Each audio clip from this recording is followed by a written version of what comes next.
Hello दोस्तों, this is Krishna Vashishtha और आप लोग सब कैसे हैं। उम्मीद करता हूँ जहाँ पे भी होंगे अच्छे होंगे। और जैसे कि आप देख पा रहे होंगे, आज हम करने वाले हैं KVS 2016 का TGT क्वेश्चन पेपर डिस्कस करने। ठीक है, ये पार्ट 2 रहेगा। पार्ट 1 में मैंने जर्नल इंग्लिश डिस्कस किया था। 2016 में जो जर्नल इंग्लिश है KVS के अंदर वो 15 नंबर की आती है, और जर्नल जो हिंदी है वो 15 नंबर की आती थी। आती थी क्योंकि अब 2020 है तो अभी थोड़ा सा पैटर्न चेंज हो गया है KVS का। अब जो है जर्नल इंग्लिश 10 नंबर की आती है और जर्नल हिंदी भी 10 नंबर की आती है। ठीक है, और उन्होंने कंप्यूटर का पोर्शन ऐड कर दिया है जो कि 10 नंबर का है। 2016 में 15-15 नंबर के आते थे जर्नल इंग्लिश और जर्नल हिंदी। ठीक है, तो ये मैं बताना भूल गया था अपने फर्स्ट पार्ट में। तो पार्ट सेकंड रहेगा ये KVS 2016 का, जहाँ पे मैं जर्नल हिंदी के आंसर्स डिस्कस करूँगा और साथ में कोशिश ये करूँगा कि 40 नंबर का जो GK एंड CA का पोर्शन है वो भी मैं इसी वीडियो के अंदर मैं आपको बता दूँ। ठीक है, तो स्टार्ट करते हैं। कॉपी पेन लेके बैठ जाओ सारे के सारे। इससे आपको एक आइडिया होगा कि KVS का पेपर जो है वो कैसे आता है, किस लेवल तक के क्वेश्चन KVS के अंदर पूछे जाते हैं। ठीक है, तो जिन स्टूडेंट्स का CTET क्लियर है वही KVS के लिए अपीयर हो सकता है। तो स्टार्ट करते हैं सबसे पहले। और अगर आपने सब्सक्राइब नहीं किया है, if you are new on my channel Tats Guru, तो प्लीज़ सब्सक्राइब ज़रूर करें, साथ में बेल आइकन को भी प्रेस करें, क्योंकि मैं ऐसे ही नेक्स्ट फ्यूचर में ऐसे ही जो वीडियो हैं KVS के क्वेश्चन पेपर या फिर DSSB के क्वेश्चन पेपर उनको मैं डिस्कस करता रहूँगा। ठीक है, तो बेल आइकन को ज़रूर प्रेस करें जिससे कि आपके पास नोटिफिकेशन पहुंच जाए जब मैं वीडियो यहाँ से अपलोड करूं। तो स्टार्ट करते हैं क्वेश्चन नंबर 16। उच्चारण स्थान के आधार पर हिंदी व्यंजनों को कितने वर्गों में रखा जाता है? निम्नलिखित में से सही विकल्प को चिन्हित कीजिए। तो इसका जो आंसर है दोस्तों वो है ऑप्शन नंबर B, यानी कि नो। ये बेसिकली उच्चारण स्थान की यहाँ पर डिस्कस कर रहा है। जैसे कि कंठ से बोल सकते हैं हम वर्णों को।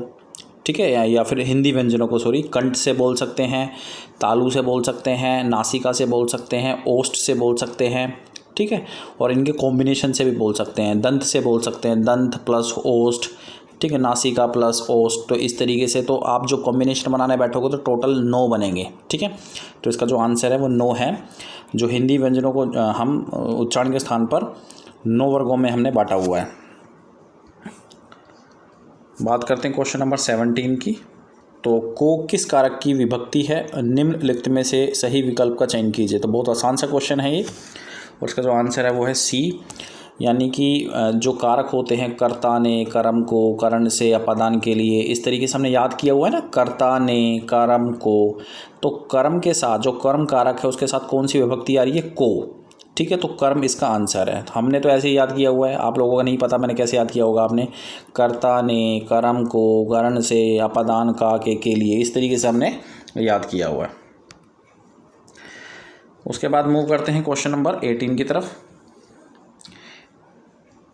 पानी में आग लगाना मुहावरे के अर्थ का दिए गए विकल्पों में से चयन कीजिए। तो पानी में आग लगाना, पानी में भी आग लगा दो। ठीक है, पानी में आग लगाना, असंभव कार्य को संभव कर डालना, शांति में विधिन डालना, शुभ होना, या फिर पुरानी दुश्मनी को ताज़ा करना। तो इसका जो राइट आंसर है वो है शांति में विधिन डालना। थोड़ा ध्यान से दोस्तों, क्योंकि इसका जब मैंने फर्स्ट टाइम पढ़ा था तो मैंने भी ये देखा था असंभव कार्य को संभव कर डालना, लेकिन आपको सारे ऑप्शन अच्छे से पढ़ने हैं और अप्रोप्रिएट आंसर लगाना है, क्योंकि पानी जो है शांत होता है।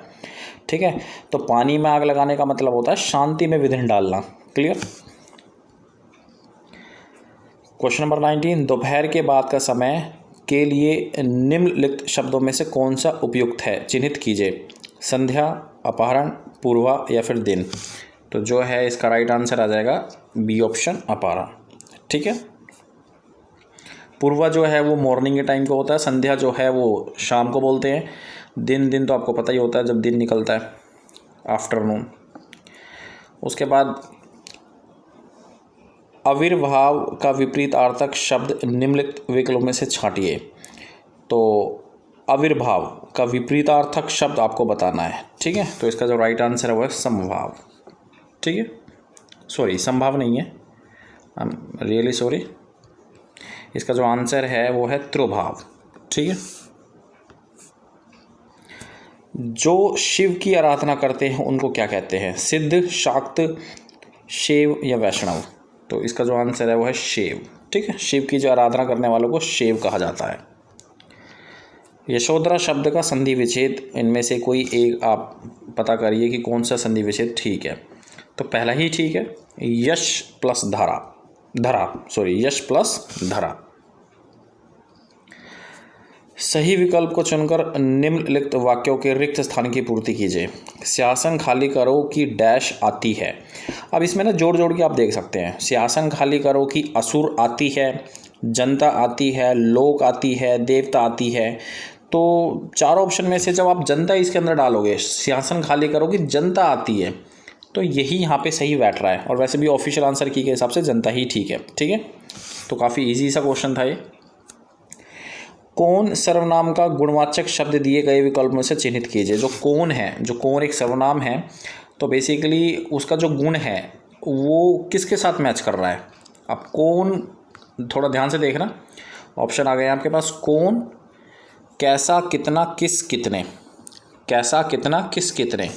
तो इसका जो राइट आंसर है वो है कैसा। देखो कौन एक प्रकार का सर्वनाम है। अगर आपसे कोई पूछता है तो आप यही बोलोगे कौन कैसा। ठीक है, तो कौन का जो गुण है वो कैसा के साथ मैच कर रहा है यहाँ पे। ठीक है, कितना, किस, कितने के साथ मैच नहीं कर रहा है। तो हम जनरली ऐसे बोलते हैं कौन कैसा। ठीक है, किसके बारे में बात हो रही है, कैसा है वो। उसके बाद पद क्रम की दृष्टि से निम्नलिखित विकल्पों में से कौन सा असंगत है। तो इनमें से एक ऐसा ऑप्शन आपको छांटना है जो कि असंगत है, जिनकी मैचिंग नहीं हो रही है पद क्रम की दृष्टि से। याद रखना, यहाँ पे बोला गया है पद क्रम की दृष्टि से। ठीक है, तो देखो कितना बहुत इजी क्वेश्चन है ये। आशा, निराशा, तो पहले पॉजिटिव वर्ड आ गया, उसके बाद नेगेटिव आ गया। स्वर्ग, नरक, तो पहले पॉजिटिव आ गया, उसके बाद नेगेटिव वर्ड आ गया। सार्थक, निरर्थक, पहले पॉजिटिव है, उसके बाद नेगेटिव है। डी ऑप्शन में पहले विराग लिख दिया और फिर बाद में राग लिख दिया, तो पहले नेगेटिव है फिर बाद में पॉजिटिव है। तो पद क्रम की दृष्टि से ये गलत है। तो option D is the correct answer. निम्नलिखित वाक्यों में से अशुद्ध वाक्यों का चयन कीजिए। तो अशुद्ध आपको निकालना है इसमें से जो कि अशुद्ध है। तो बहुत इजी सा क्वेश्चन है। हेमा मुझसे प्यार करती है, बिल्कुल सही है। नहीं, ऑप्शन में दिया हुआ है। ठीक है, गीता अच्छी पुस्तक है, बिल्कुल अच्छी बात है, सही बात है। संजय देखने में सुंदर लगता है। ठीक है, मैंने आपके लिए शहर के अच्छी होटल से खाना मंगवाया है। तो यहाँ पे जो अच्छी है वो गलत है, तो option D is the right answer. ठीक है, अतीत शब्द में निम्नलिखित में से कौन सा उपसर्ग है। तो अतीत नहीं है, सॉरी, अतीव है ये। तो अतीव में जो उपसर्ग है वो है अति। हिंदी में शब्दों का लिंग निर्धारण किसके आधार पर होता है। तो जो शब्दों का लिंग निर्धारण होता है, जैसे स्त्री या पुरुष, तो वो किसके आधार पर होता है। तो वो संज्ञा के आधार पर होता है, ध्यान रखना, संज्ञा के आधार पर। निम्नलिखित शब्दों में से शुद्ध वर्तनी उज्ज्वल वाले शब्द का चयन कीजिए। तो जो शुद्ध है उसका चयन आपको करना है। ठीक है, तो इसका जो राइट आंसर है वो है ऑप्शन नंबर डी। डॉक्टर ने मरीज को देखा और उसे दवा दी। डॉक्टर ने मरीज को देखा और उसे दवा दी। तो यहाँ पे जो ये और है ये प्रकार का कंजक्शन है। ठीक है, इंग्लिश में हम पढ़ते हैं ना कंजक्शन, दो स्टेटमेंट को जो सार्थक स्टेटमेंट होती है उनको जोड़ दे, तो संयुक्त वाक्य होता है बेसिकली वो। ठीक है, तो संयुक्त वाक्य है, option number D is the right answer. ठीक है, तो दोस्तों ये थे 15 क्वेश्चन जर्नल हिंदी के। तो जैसे कि मैंने आपको बताया था कि मैं कोशिश करूंगा कि यहीं पे जो 40 नंबर का आपका पोर्शन आता है, देखो मैं आपको बता देता हूँ 2016 के अंदर KVS का क्या पैटर्न था। KVS का क्या पैटर्न था ये थोड़ा सा डिस्कस कर लेते हैं। आपका जो बेसिकली 15 नंबर का आपका इंग्लिश का पोर्शन है आता था उस टाइम, और 15 नंबर का आपका हिंदी का पोर्शन आता था। ठीक है, तो ये मेरा डिस्कशन कर लिया है।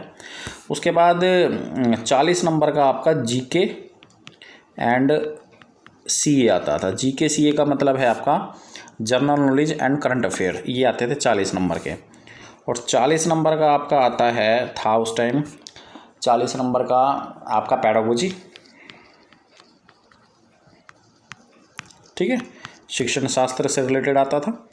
और उसके बाद 40 नंबर का पोर्शन बनता था आपका रीजनिंग का। ठीक है, रीजनिंग एबिलिटी। तो बेसिकली अगर आप टोटल करोगे 40 40 40 120 और 15 15, तो पूरा 130 नंबर का पेपर आता था, सॉरी 150 नंबर का आता था। ठीक है, अच्छा, तो ये पूरा पैटर्न था। मैं थोड़ा छोटा करके दिखा देता हूँ, आप नोट कर सकते हैं, देख लेना। ये उस टाइम पूरा पैटर्न होता था, ठीक है। लेकिन अब जो है 2020 में इसको चेंज कर दिया, 2018 में शायद चेंज कर दिया था। तो 15 अब जो है अब इन्होंने चेंज कर दिया है 10 नंबर का इंग्लिश और 10 नंबर का हिंदी, ठीक है। और जो आपके 10 नंबर बचे हैं, यानी कि 5 नंबर इसमें से निकल गए, 5 नंबर इसमें से निकल गए, उसके लिए उन्होंने कंप्यूटर सेट कर दिया है, ठीक है। और बाकी सेम है, 40-40-40 जो 3 चीज़ें होती हैं, GK, CA, pedagogy, reasoning ability, ये सारा सेम है, ठीक है। तो जो मेरिट लिस्ट बनती है वो टोटल 150 में से ही बनती है। पहले ऐसा होता था कि जनरल हिंदी, जनरल इंग्लिश के जस्ट क्वालिफाइंग सब्जेक्ट थे, इनके नंबर जुड़ते नहीं थे। तो जो पहले जो मेरिट लिस्ट बनती थी वो 120 में से बनती थी, लेकिन अब जो है 150 में से ही बनती है, ठीक है। तो 85 का ये पूरा 85% का ये पूरा जो है आपका रिटन टेस्ट होता है। उसके बाद 15% का जो है इंटरव्यू के भी मार्क्स भी जुड़ते हैं मेरिट लिस्ट में। तो ये सारी चीज़ें होती हैं, ओके। तो ये अब जो है मैं सेकंड जो पोर्शन हम डिस्कस करने वाले हैं इस वीडियो के अंदर, वो है आपका जनरली मैं दिखा देता हूँ, जीके एंड सीए का पोर्शन, ठीक है। तो मैंने ऑलरेडी निशान लगाए हुए हैं, जस्ट मैं आपको बता देता हूँ, क्योंकि जीके एंड सीए में से तो कुछ आपको एक्सप्लेनेशन की ज़रूरत पड़ेगी नहीं।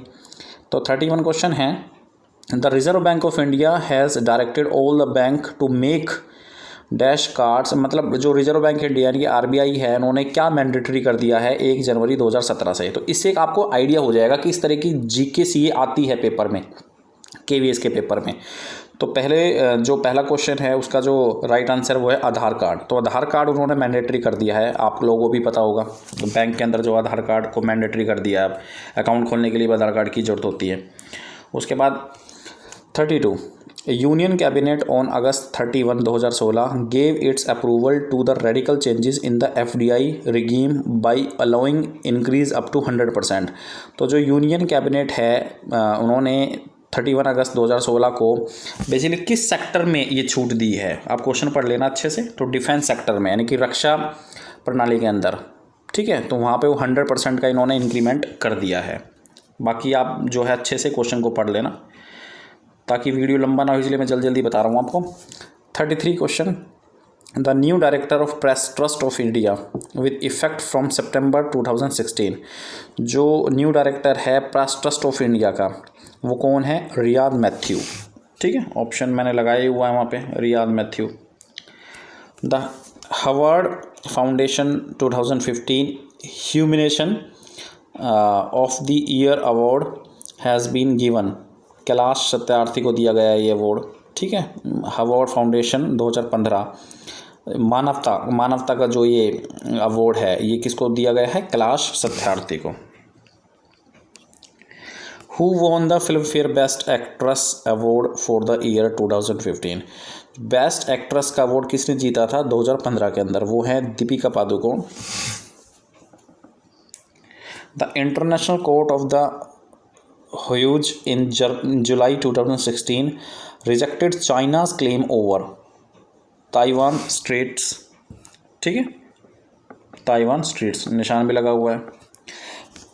India's multitask supersonic fighter plane was named Tejas. जो इंडिया के मल्टीटास्क सुपरसोनिक फाइटर हैं उनका नाम तेजस किसने रखा था? तो श्री अटल बिहारी वाजपेयी जी ने रखा था, जो कि अब इस दुनिया में नहीं है। As per data released by the central statistics office, India's projected GDP growth in 2016-1, यानी कि पहले क्वार्टर के अंदर कितनी जीडीपी जो है एक्सपेक्टेड की गई थी? वो है 7.1%, ठीक है। तो आपको अंदाज़ा लग रहा होगा किस लेवल तक के क्वेश्चन जो हैं वो जीके सीए में पूछे जाते हैं, ठीक है। 39, थोड़ा सा जूम कर देते हैं। India's oldest aircraft carrier recently decommissioned was. जो इंडिया का जो सबसे पुराना एयरक्राफ्ट है, कैरियर एयरक्राफ्ट है, जो सामान को इधर से उधर ले जाता है, तो वो है INS विराट, जिनको उन्होंने अब जो है डिमोलिश कर दिया है या डीकमीशन कर दिया है, काफ़ी पुराना हो चुका था, ठीक है। अब ड्यूटी से बाहर कर दिया है INS विराट को, ठीक है। Which of the following states is not going to have an election to the state assembly in 2017? 2017 के अंदर कौन सा स्टेट ऐसा है जो कि असेंबली इलेक्शन नहीं करवाने जा रहा है? तो वो होगा Rajasthan. Name the Indian gymnast who narrowly missed A bronze medal. तो आपको ऐसे इंडियन जिमनास्ट का नाम बताना है जिन्होंने 2000 जो लास्ट ओलंपिक हुआ था तो उसमें ब्रॉन्ज मेडल से वो जीतने से चूक गई थी। तो उसका नाम है दीपा कर्माकर। काफ़ी फेमस हुई थी उस टाइम ये दीपा कर्माकर। उसके बाद from 21 September 2016 onwards the official residence of our prime minister will be called. मतलब 21 सितंबर 2016 से जो ऑफिशियल रेजिडेंस है प्राइम मिनिस्टर का वो चेंज होगा। तो वो कहाँ पे चेंज होगा? पंचवटी के अंदर जा रहा है वो, पंचवटी ऑप्शन लगा हुआ है वहाँ पे निशान। द न्यूली ड्राफ्टेड सरगोसी यानी कि regulation bill payments surrogacy for the parents. मतलब एक जो ये नया ड्राफ्ट है, ठीक है, पेरेंट्स को कोख लेने का। Who have been married for 5 years and can't have children naturally. मतलब किन को हम कोख ले सकते हैं, किन माता पिता को हम कोख ले सकते हैं जो कि जिनको मतलब शादी हुए 5 साल हुए हैं और उनके बच्चे नहीं हैं। या फिर सेकंड स्टेटमेंट है who lack across to other reproductive technology, जो कि जनन प्रक्रिया के लिए जिनके पास संसाधन नहीं है कि भाई जो आजकल की टेक्नोलॉजी है उसको यूज़ कर सकें और बच्चे जो हैं जन सकें। तो ऑप्शन कौन सा है? तो दोनों ही यहाँ पे स्टेटमेंट गलत है, ठीक है, both 1 and 2 are false. International peace day वो celebrated all over the world. जो इंटरनेशनल पीस डे है उसको सेलिब्रेट किया जाता है सितंबर 21, 2016 यानी कि सितंबर 21 एवरी ईयर यहाँ पे इंटरनेशनल पीस डे सेलिब्रेट किया जाता है। ध्यान रखना है इस चीज़ का। तो इस तरीके के क्वेश्चन आते हैं डेज वाइज, ठीक है। डेज पूछ लिए जाएंगे कि कौन सी चीज़ कब होती है, जैसे नो टबैको डे कब होता है, ठीक है, मिल्क डे कब सेलिब्रेट किया जाता है, नेशनल। तो ये डेज जो हैं आप अच्छे से याद रखें, इसकी पूरी लिस्ट बना लें, उसको बार बार रिवाइज़ करें। First rank in sustainable development index यानी कि SDI 2016 वॉज गिवन टू, यानी कि जो फर्स्ट जिसकी ऐसी कंट्रीज की फर्स्ट रैंक थी SDI के अंदर 2016 के अंदर वो थी Sweden. Irom Sharmila has recently formed a new political party called. जो इरोमा शर्मिला है उन्होंने अपनी एक नई पार्टी बनाई है, पॉलिटिकल पार्टी। तो वो कौन सी है? पीपल्स रेजिग्रेंस एंड जस्टिस अलायंस, ठीक है, option A is the correct answer. चलते हैं क्वेश्चन नंबर 47 की तरफ। 47 क्वेश्चन जो है पढ़ लेना थोड़ा ध्यान से। 47 question. UNESCO Confucius prize 2016 has been awarded to. जो यूनेस्को जो कन्फ्यूशियस प्राइज़ था 2016 के अंदर उसको अवॉर्ड दिया गया है जन शिक्षण संस्थान मल्लपुरम, ठीक है, जन शिक्षण संस्थान मल्लपुरम, ठीक है।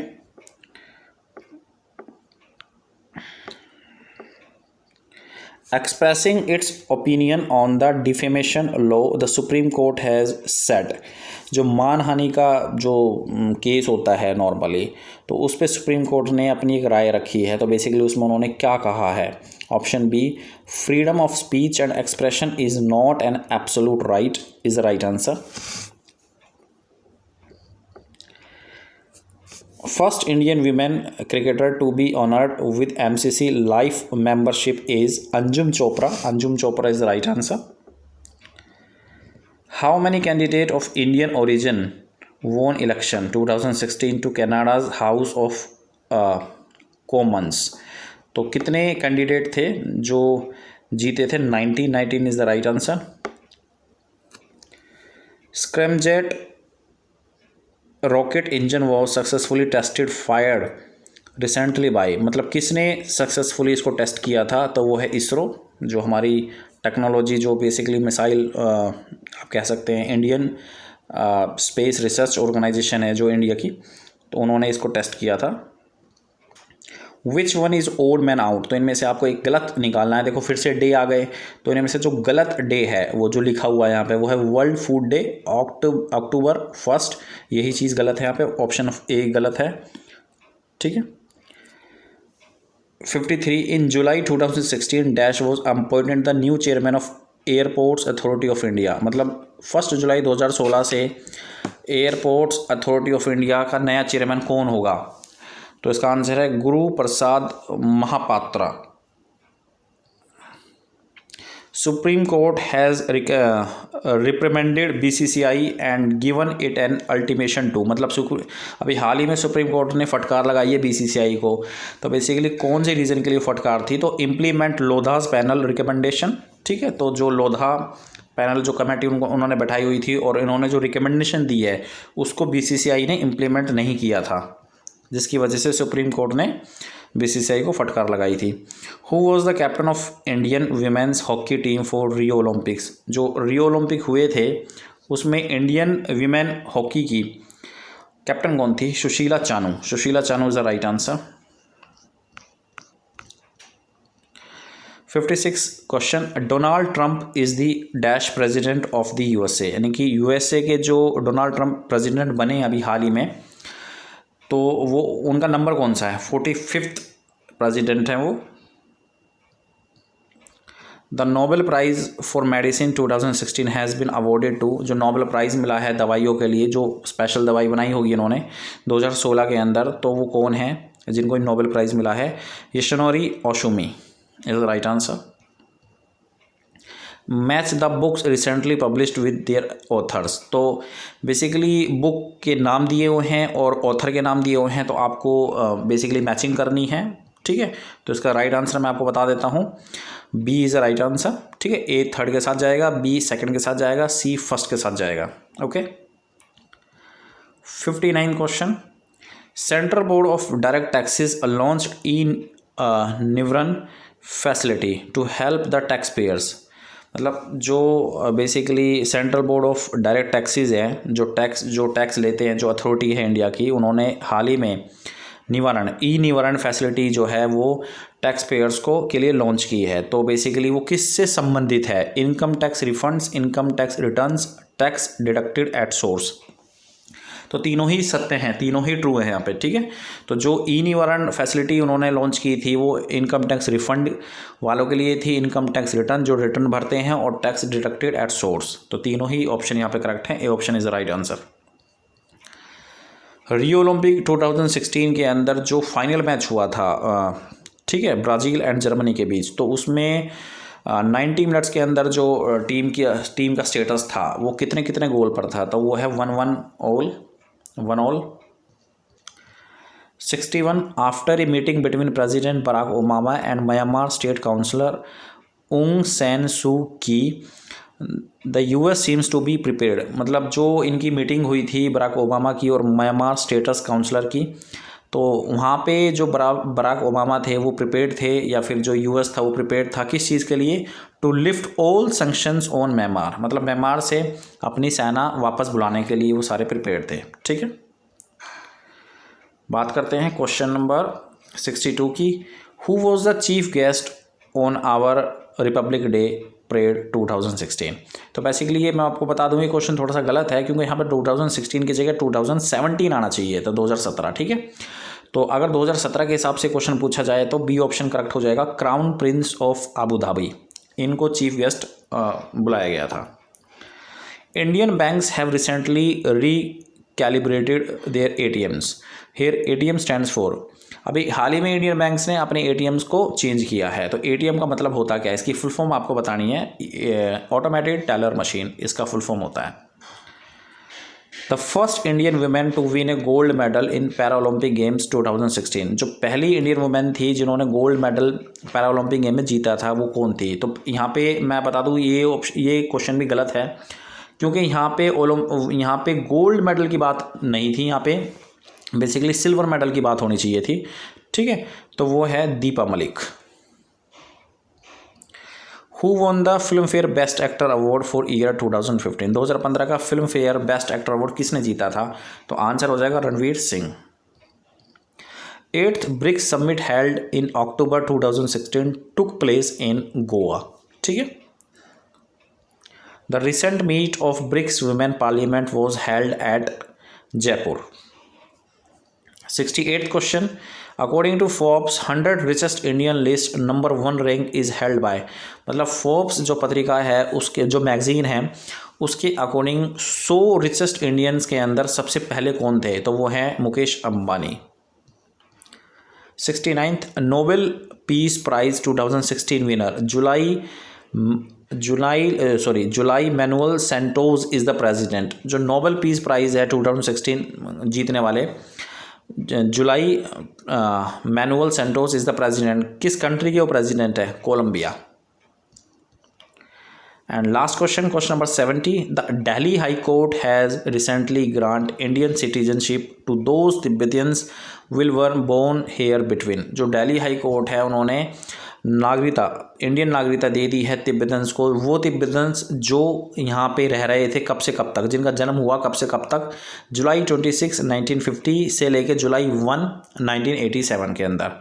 ऐसे तिब्बतन्स जो जन्मे हैं इंडिया के अंदर तो उनको भारतीय नागरिकता दे दी गई थी। ठीक है, तो ये है दोस्तों टोटल, मतलब क्वेश्चन नंबर 70 तक हम आ गए हैं। और जैसे कि मैंने आपको बताया कि पूरा पैटर्न आज मैंने आपको समझाया है। ठीक है, और ये है आपका GK, this is GK and CA, general knowledge and current affair of estate. ठीक है, तो इस लेवल तक के क्वेश्चन जो हैं बेसिकली पूछे जाते हैं एग्ज़ाम के अंदर। तो आई होप कि आप जो है अच्छे से प्रिपेयर करेंगे और मैं कोशिश करूंगा कि नेक्स्ट ईयर के क्वेश्चन पेपर भी लेकर आऊँ, यानी कि 2018 के अंदर, और फिर पीआरटी के भी सोल्व करूं, पीजीटी के भी सोल्व करूं, ताकि आपको एक आइडिया हो जाए बेसिकली जो टफ़ जो सेक्शन है वो है जीके एंड सीए, इसको प्रिपेयर कैसे किया जाए। तो इसके लिए तो सिर्फ यही है कि पुराने क्वेश्चन पेपर उठाओ, एक बार उनको देखो और उससे आपको एक आइडिया हो जाएगा, और फिर आप जो है करंट अफेयर्स न्यूज़पेपर से या फिर न्यूज़ चैनल से कर सकते हैं अच्छे से। ठीक है, तो आगे जीके सीए के बारे में बात करेंगे काफ़ी अच्छे से, किस तरीके से इसको प्रिपेयर किया जाए। थैंक यू वेरी मच इस वीडियो को देखने के लिए। अगर आपने सब्सक्राइब नहीं किया है चैनल को, सब्सक्राइब जरूर करें। थैंक यू इस वीडियो को देखने के लिए, धन्यवाद।